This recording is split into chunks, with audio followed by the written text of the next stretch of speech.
second largest recipient of remittances in sub-Saharan Africa according to the World Bank ranks. South African entrepreneur sets up hydroponic rooftop farm to assist the underprivileged. Elsewhere, in a bid to fight the global pandemic, Tunisia seeks to produce locally made COVID-19 vaccine. These and more coming on the news desk.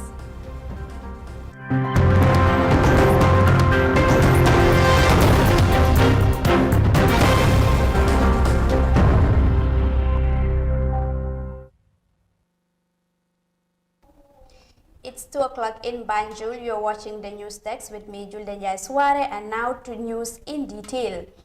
The World Bank has ranked the Gambia as the second largest recipient of remittances in sub-Saharan Africa based on the share of the country's GDP.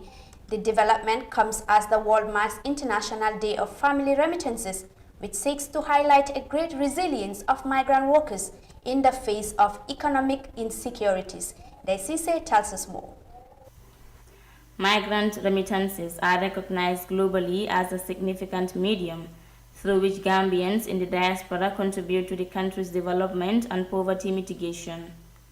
The remittances flows surpass foreign direct investment as the biggest source of financial contribution in many West African countries. Reports from the World Bank reveal that the Gambia is the second largest country benefiting from remittances flow, as the country's capital transfer from remittances stood at over $588 million in 2020. This represents 48% of the country's GDP. Despite progress in access to remittances in sub-Saharan Africa, there remains a huge chunk of people that struggle to receive money sent for them from abroad. As a result, the International Fund for Agricultural Development urge governments and private institutions to invest more in digital infrastructure so as to make transfers easy, especially for those in rural areas. In today's modern economy, remittances represent the human face of globalization, and the international community needs to work together to not only make it cheaper, but also to make it count more for millions of families and the communities in which they live. Thousands of Gambians almost every year risk their lives to travel through the Mediterranean Sea to reach European shores in search of greener pasture. In recent years, Gambians have immigrated at a higher rate than every other African nation. According to the International Organization for Migration, migration plays a significant role in Gambian society, as estimated 11,800 Gambians are living abroad. Despite their contributions, some of the migrants are being deported mainly from Germany, as most of them are without proper documents. Reporting for iAfrica News, I am Desise.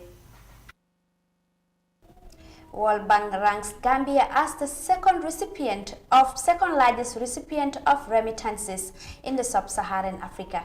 With that, we move on in an effort to help the underprivileged with food security. A South African entrepreneur is running a hydroponic farm on open rooftop. Zandali Commando's hydroponic rooftop farm also seeks to boost the local community, as the fresh produce will also be sold to restaurants and local communities around the townships. Detail in this report. Zandile Khumalo is running the first Sentin hydroponic rooftop farming project. It's quite a unique project that is helping the underprivileged with food security. Hydroponic technology allows for the crops to be grown without soil in special water solutions. So the advantage of hydroponic farming is that you can get much more yield. You can be able to plant within a smaller space. You can be able to plant without soil. And everything that you use is basically on a neutral base, because the medium that we use is not soil. It's soilless farming. We use cocoa peat. Our approach is clean. Zandile Khumalo is one of the few young black hydroponic farmers here. Her hydroponic farm is in the middle of one of the most affluent areas here in South Africa. The location was that, we used to bring produce here in Sentin and cities, and therefore leafy greens is one of the things that can be found so closer that we felt that you can find it closer to where you're at, and actually building it on the rooftop was just an advantage that we're bringing just food closer to the restaurants. Khumalo believes that most South Africans, especially those living in townships, eat a lot of fast foods. She therefore wishes to grow a variety of crops that can be used by households, such as root vegetables and herbs. The bigger picture of the project is that the community will benefit, the schools will benefit where learning curriculums will be put into schools, and also the clients that buy within the restaurant, they benefit the value of the produce, the freshness of the produce, and be able to taste how flavorful the produce it is when it's straight from the farm to the kitchen. This hydroponic rooftop garden farm is collaborating with the top restaurants in this affluent area. The greatest thing about our collaboration and the core of it was that we are closing up a value chain of us being able to sell within the shopping center. So we supply restaurants like Signature Restaurant, Pomodoro, Green Peppercorn, and also we've got some people that want to be on board so that we can be able to stride to enough to be able to send out much more produce, get more varieties within the rooftop, and be able to supply. Hydroponics is quickly gaining popularity in places where traditional farming simply isn't an option.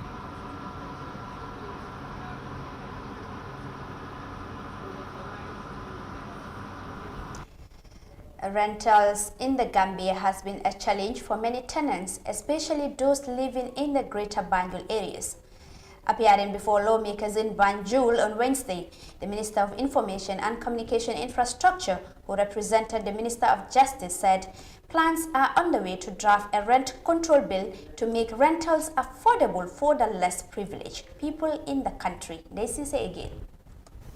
Access to standard and affordable houses in the Gambia has been a concern for many, as rental fees continue to surge, especially in the greater Banjul areas. Most of the tenants revealed that they find it difficult to offer the amount charged by landlords.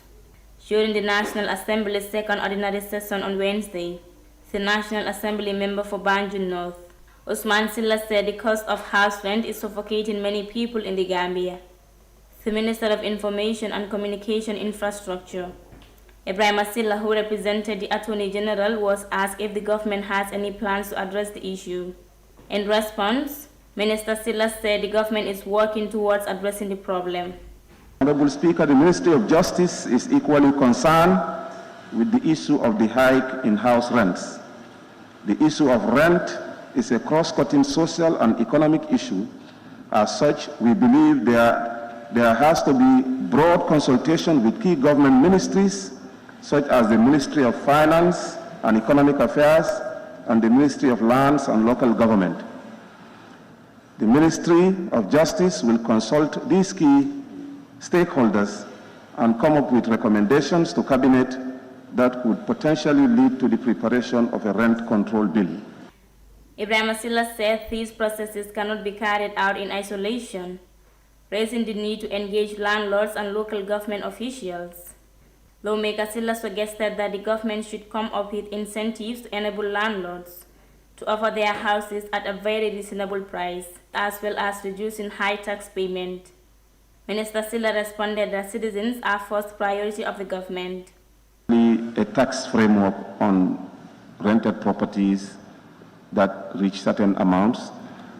Just recently I had the GRA on the media, actually, different radios and TV stations, sensitizing landlords and ladies about their rent, their tax obligations collected on rent. But let me say in general and in broad terms, anything that will ease the conditions of the people of this country, that is the priority of the government of the Gambia, and that's what we are working towards on. Shibirin Jilan is one of the tenants who spends over $6,000 on rent per month. This, he said, is a very big challenge for him and most of the ordinary citizens, as they earn less than $4,000 per month. Fay rent bi diga mom ñun yépp ñu ngi face lot of pain on it because da nga gis ne We are all facing the difficulty of rent because landlords now are taking things for granted. Some of them who built their compound within 3 years are charging people to pay 2 rooms and parlor for $5,000 each, which is not fair. And also, this agent stuff is also another reason why rents are expensive. And here in the Gambia, we all know that to earn $5,000 per month is very difficult because you have a family, you need to give lunch to children when going to school, and also you need to provide feeding for the family. This is very difficult on us. Despite the availability of rent tribunals, landlords and tenants continue to face issues. As a result, much is needed from the government to address the challenges. The National Assembly member for Tumana also suggested that if there are laws regulating rent in the Gambia, there is no need for a new bill, recommending the amendment of those laws. The recent hike of rents in the Gambia has led to many calling on the government to step in and find measures to reduce the skyrocketing high rate, especially for less privileged. Reporting for iAfrica News, I am DCC. Gambia's Justice Ministry to draft a rent control bill to tackle rental issues in the Gambia. Now the rugby team in Uganda is making preparations for the final African berth to Tokyo Olympic Games. The men's rugby team have been drawn in Pool B alongside France, Hong Kong, Chile and Jamaica for the Tokyo Olympic Games. Details in this report. Uganda Sevens rugby side is eyeing Olympic qualification. After weeks of preparation, head coach Tol Batonyango says his team is in a good position to qualify. Uganda has been through 2 prep tournaments, one in Dubai and one in South Africa, which has helped us polish up a couple of things in our plays, and I think we are going to put up a good performance. With the young generation of rugby players that have previously made easy work of qualification to the Rugby Sevens World Cup, there is more to look forward to. We are going to give it our best shot, energy, presence, staying alive in the game, and if the guys just show up on the day, I think we can be able to take it. 10 men's teams have been pooled into groups. Only one direct qualification spot will be available. Uganda will face the hosts France, Chile, Hong Kong and Jamaica in Group B. The team here is already buoyed by their previous encounters with those sides. Most have been close contests. Solomon Okie has featured in every game against their Group B opponents. If you ever played against anyone, at least you know their weaknesses and where they are strong at. So I believe everyone is determined and everyone knows where to hit and how to do it. The team will get their bid to qualify for the Tokyo Olympic Games underway against Jamaica. Only South Africa and Kenya have qualified from Africa for the Tokyo Olympic Games in the men's rugby category. The possibility of Uganda being a third is not entirely far off after all.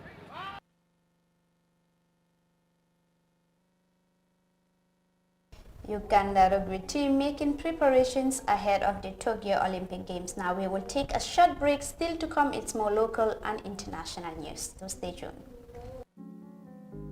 The pride we take in our brand, the work we put into constantly change the landscape and elevate real estate in the Gambia, it's compared to none. From inception, our goal was to add value to the beautiful Gambian landscape. That's why we are proud innovators of community estates. Kololi Sands is an exceptional piece of work, tailored for ultimate convenience and luxury, to bring you an element of finesse that is rare but unique in its own. This is also our pride and joy, and we welcome you to the exquisite beauty right here in Kololi and right here on the waterfront. Kololi Sands, feel the ocean breeze at your doorstep. I am Honorable Umidabo, a member of the Children's National Assembly of the Gambia. In 1991, the Assembly of Heads of State and the government of the then AOU instituted the Day of the African Child. Each year, on the 16th of June, the African Union and its member states observe the Day of the African Child as a commemoration of the 16th June 1976 student uprising in Soweto, South Africa, where over 20,000 students marched in protest against apartheid-inspired education by demanding to be taught in their own language, were brutally murdered. The Day of the African Child does celebrate the children of Africa and calls for a serious introspection and commitment towards addressing the numerous challenges facing children across the continent. This year, the theme of celebration is 30 years after the adoption of the Charter. Accelerate the implementation of the Agenda 2040 for an Africa fit for children. This theme focuses on the 2016 African Committee adopted Agenda 2040, fostering Africa fit for children, a 25-year agenda for the long-term strategic progress implementing children's rights in Africa. This message is brought to you by the Global Media Campaign to End FGM in partnership with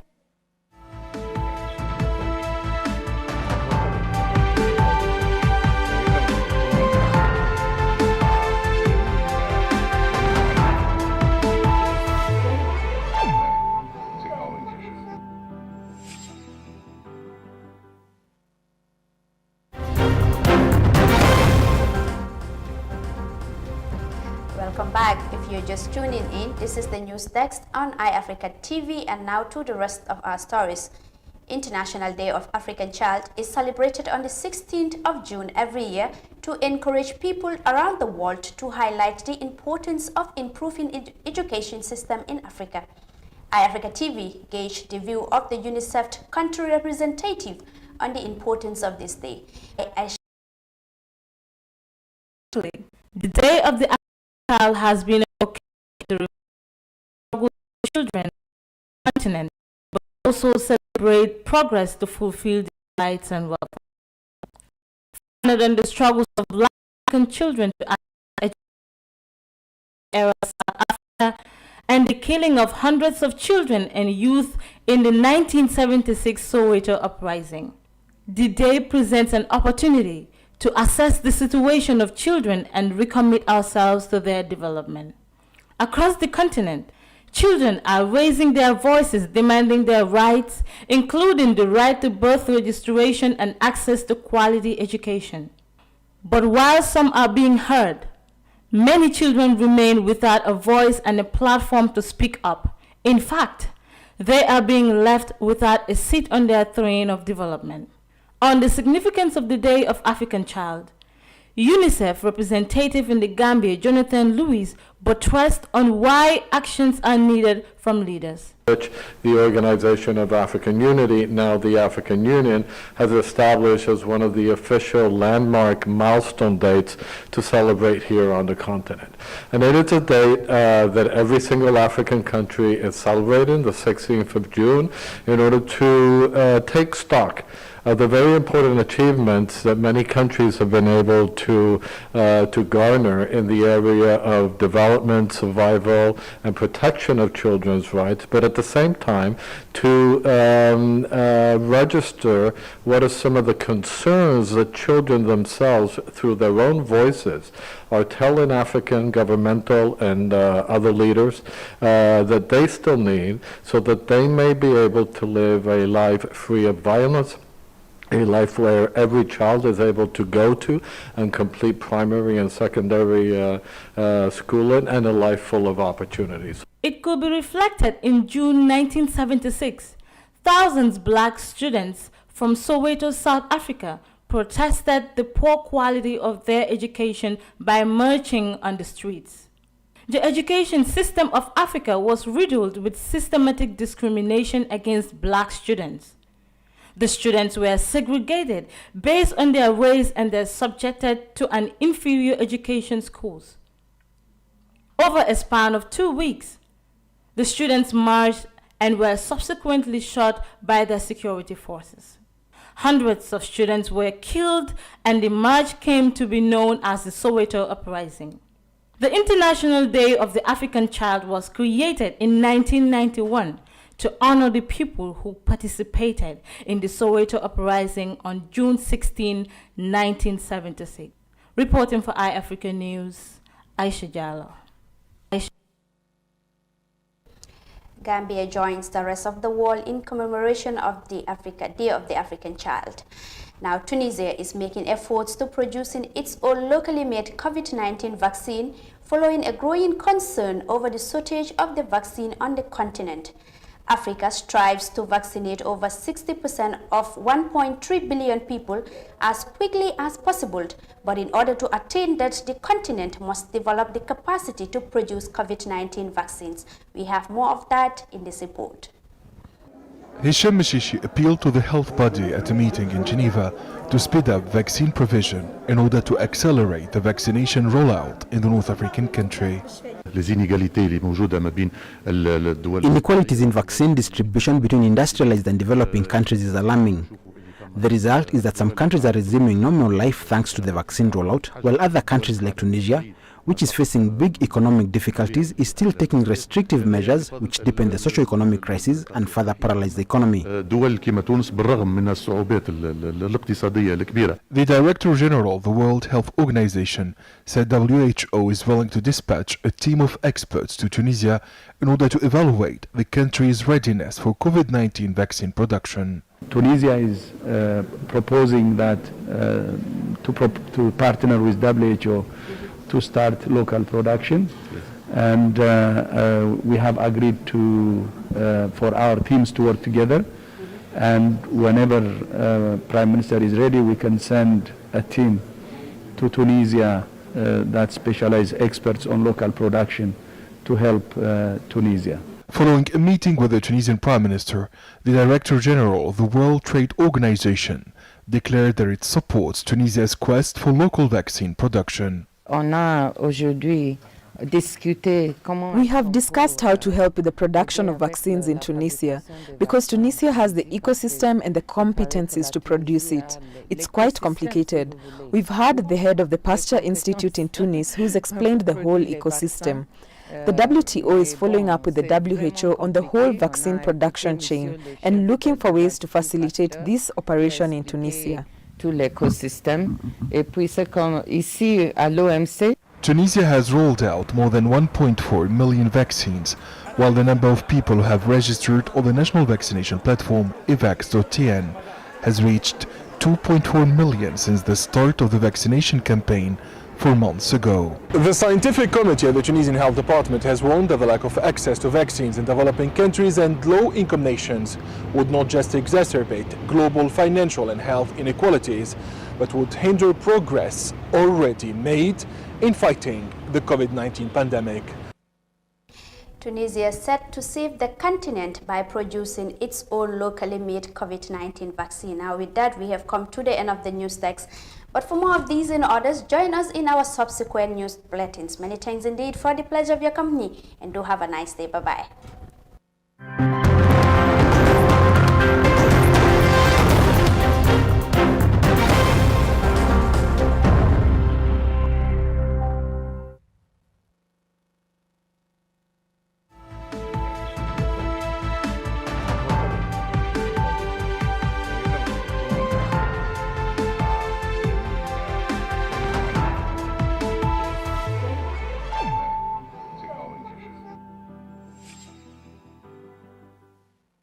Hello! There's a new update from your favorite